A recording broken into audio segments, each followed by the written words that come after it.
कैसे भगवान कृष्ण ने अर्जुन के गुरु की भूमिका निभाई। शोक प्रकट करते तब बना जब युद्ध में अर्जुन पुत्र अभिमन्यु का वध कर दिया गया।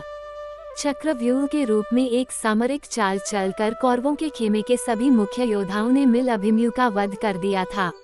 इस कूट चाल की योजना 100 कौरवों की इकलौती बहन दुशाला के पति जयद्रथ द्वारा सुझाई गई थी। अभिमन्यु की मृत्यु के उपरांत अर्जुन ने अगले दिन का सूर्यास्त होने से पहले जयद्रथ का वध करने और ऐसा न कर पाने की स्थिति में स्वयं का आत्मदाह करने की शपथ ले ली। उस रात कौरव एक्स बहुत प्रसन्न होकर जश्न मना रहे थे, क्योंकि उन्हें विश्वास हो चला था कि उन्होंने युद्ध जीत लिया है। वे सब मिलकर अगले दिन जयद्रथ को अपनी सेना के बीच में छिपाने की योजना बनाने लगे ताकि अर्जुन उन तक पहुंच ही न सके, और यह भी कि यदि किसी प्रकार अर्जुन जयद्रथ को मारने में सफल हो भी जाते हैं तो उनके पास एक और सर्वश्रेष्ठ युक्ति थी। जयद्रथ के पिता एक संत पुरुष थे और उन्होंने अपने पुत्र को वरदान दिया था कि जो कोई भी जयद्रथ को मारेगा उसके स्वयं के हजारों टुकड़े होकर जमीन पर बिखर जाएंगे। इसलिए कौरव आश्वस्त थे कि इधर अथवा उधर दोनों दशाओं में अर्जुन की मृत्यु निश्चित थी। इस प्रकार अगले दिन भी महाभारत का घमासान जारी रहा, जिसमें अर्जुन अपने तथा जयद्रथ के बीच में दीवार की तरह खड़े किए गए सैनिकों को मारकर जयद्रथ तक पहुंचने के लिए भरसक प्रयत्न कर रहे थे। उस दिन उन्होंने हजारों सैनिकों को मौत के घाट उतार दिया, किंतु फिर भी जयद्रथ तक नहीं पहुंच पाए। जब संध्या की बेला निकट आ रही थी तब भगवान श्री कृष्ण ने, जो हमेशा सत्य के ही पक्षधर थे, अपने सुदर्शन चक्र का उपयोग कर सूर्य देव को कुछ देर के लिए छिपा दिया। उधर सूर्य को डूबते हुए देखकर कौरवों ने ये सोचा कि अब युद्ध विराम का समय हो गया है, क्योंकि सूर्यास्त हो चुका है। उत्सव मनाना आरंभ कर दिया। उस समय जयद्रथ भी अपने ठिकाने से बाहर निकल आया और प्रसन्नचित होकर अर्जुन के सामने खड़ा हो गया। उस समय भगवान कृष्ण ने अपना सुदर्शन चक्र वापस ले लिया, जिससे सूर्य देव फिर से प्रकट हो गए।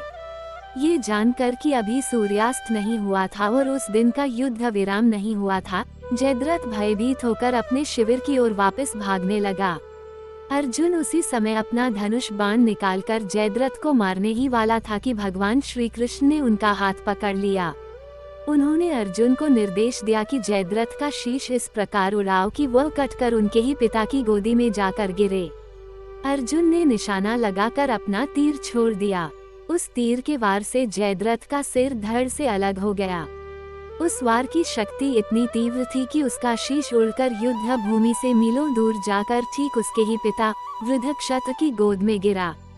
वृद्धक्षत्र ये देखकर विचलित हो गया और उस हड़बड़ी में उनकी प्रतिक्रिया के फलस्वरूप जयद्रथ का शीश जमीन पर गिर गया। चूंकि जयद्रथ का शीश उसके पिता वृद्धक्षत्र ने ही भूमि पर गिराया था, उनके वरदान के अनुसार उन्हीं के शरीर के 1000 टुकड़े होकर बिखर गए।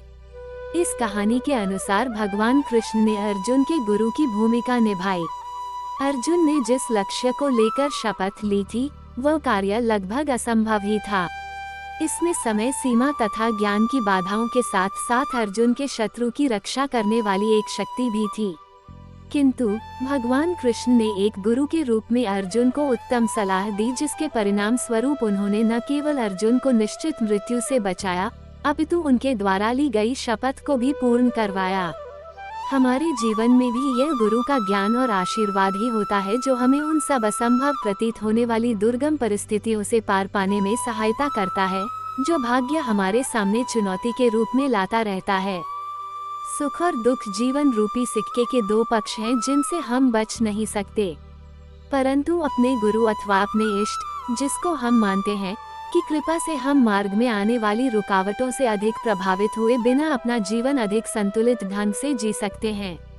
आप भगवान कृष्ण के जीवन से संबंधित ऐसी और अनसुनी कहानियाँ तथा गुरुदेव श्री इस वीडियो को लाइक करें, हमारे चैनल को सब्सक्राइब कर बेल आइकन जरूर प्रेस करें।